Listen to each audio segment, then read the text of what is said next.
পেটে কেউ লাথি মারলে চুপ করে বসে থাকবো না, এবার সরাসরি এই হুঁশিয়ারি গুলশান কলোনির ত্রাস মিনি ফিরোজ ফেসবুক লাইভে এসে একের পর এক এই হুঁশিয়ারি হুমকি দিয়েই চলেছেন তিনি, কিন্তু পুলিশ তাকে কিছুতেই গ্রেফতার করতে পারছে না।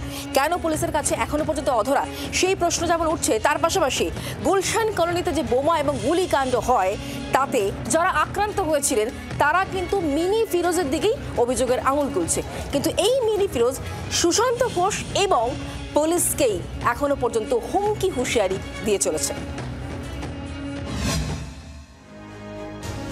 বিস্ফোরক মিনি ফিরোজ, ফের সমাজ মাধ্যমে ভিডিও পোস্ট, আর সেই সঙ্গে ফের গরম গরম কথা বলে পুলিশ ও কাউন্সিলর সুশান্ত ঘোষকে নিশানা। মাথা নোয়াতে যেন রাজি নন মিনি ফিরোজ। অ্যাবসকন্ডেড থাকা অবস্থাতেই একের পর এক ভিডিও সামনে আসছে মিনি ফিরোজের। এবার কিন্তু সরাসরি কলকাতা পুলিশকে উদ্দেশ্য করে হুমকির সুর মিনি ফিরোজের। এই সমাজ মাধ্যমে মিনি ফিরোজ যে ভিডিও পোস্ট করেছেন তাতে তিনি জানিয়েছেন, কলকাতা পুলিশকে বলতে চাই, আমার পেটে কেউ লাথি মারলে আমি চুপ করে বসে থাকবো না। এখনো পর্যন্ত যেটা আমি করিনি, এবার আমি সেটা করব। বাস অটো থেকে আমার খরচা আসে, এর থেকে আমার সংসার চলে। এখনো পর্যন্ত যেটা আমি করিনি, এবার আমি সেটা করব। तो देखिए, जब बात रोजी रोटी का आएगा तो फिर हम अब तक जो नहीं किया फिर हम वो करेंगे। हम मेरा फैमिली को चलाने के लिए हमको फिर जो करना पड़ेगा फिर हम वो करेंगे। সমাজ মাধ্যমে ভিডিও পোস্টে ফিরোজ জানিয়েছেন, তিনি কখনোই চাননি গুলশান কলোনিতে গুলি চলুক। हम जो आवाज़ उठाए थे इलीगल बिल्डिंग के लिए मेरे भाई, तो हकीकत में ये बिल्डिंग का कोई लालच नहीं है।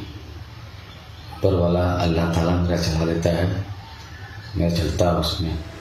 ফেসবুক ভিডিওতে ফের একবার স্থানীয় কাউন্সিলর সুশান্ত ঘোষের দিকে আঙুল তুলেছেন মিনি ফিরোজ।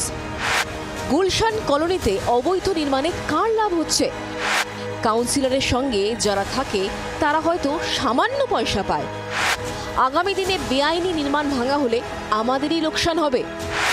সাজিদ একটা ছোট ভুল করেছে, যার জন্য আমিও বাড়ি ছাড়া।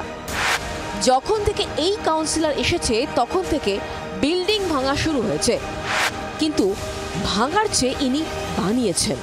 নিশানায় রয়েছেন স্থানীয় কাউন্সিলর এবং কাউন্সিলরের বিরুদ্ধে তার অভিযোগ যে তিনি সেখানে বিভিন্ন ধরনের বেআইনি কাজকর্ম করে বেড়াচ্ছেন এবং তিনি কোনো রকমভাবেই চান না যে গুলশান কলোনির যে পরিস্থিতি তা এই রকমভাবে অস্থিরতার মধ্যে থাকুক।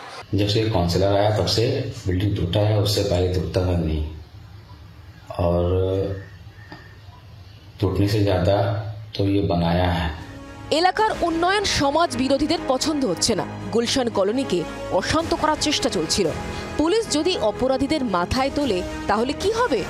এমন প্রশ্নও তুলেছেন তৃণমূল কাউন্সিলর সুশান্ত ঘোষ। বারংবার বলা হয়েছে, আমি নিজে ফোন করেছি, গতকাল সকাল থেকে ফোন করেছি, তার আগে ফোন করেছি, বারংবার ফোন করেছি। ওখানকার যারা ক্রিমিনাল প্রকাশ্যে ফেসবুক লাইভে আমার সম্বন্ধে যাতা বলে দিচ্ছে। পুলিশ মিনি ফিরোজের নাম উঠে আসছে, সেও প্রকাশ্যে আপনার নাম বলছে। অনেকেই আপাততভাবে একদিকে যেরকম কলকাতা পুলিশের গুন্ডা দমন শাখার তরফ থেকে বিভিন্ন জায়গায় এই মিনি ফিরোজের খোঁজে তল্লাশি অভিযান চালানো হচ্ছে, সেখানেই মিনি ফিরোজের একটার পর একটা ভিডিও সামনে আসতে এটাই সবথেকে বড় প্রশ্ন উঠছে যে এখনো পর্যন্ত মিনি ফিরোজকে পুলিশ গ্রেফতার করতে পারছেন না কেন? কবে ধরা পড়বে ফিরোজ? একের পর এক ভিডিও পোস্টে বাড়ছে জল্পনা। কঠোর আইনের শাসন ছাড়া যে এই মুহূর্তে গুলশান কলোনির অপরাধ প্রবণতা কমার নয় তা মানছেন সাধারণ মানুষজন। বিক্রম দাস ও রণয় তিওয়ারি রিপোর্ট, জি 24 ঘন্টা। বাংলার আওয়াজ, বাঙালির আবেগ, জি 24 ঘন্টা।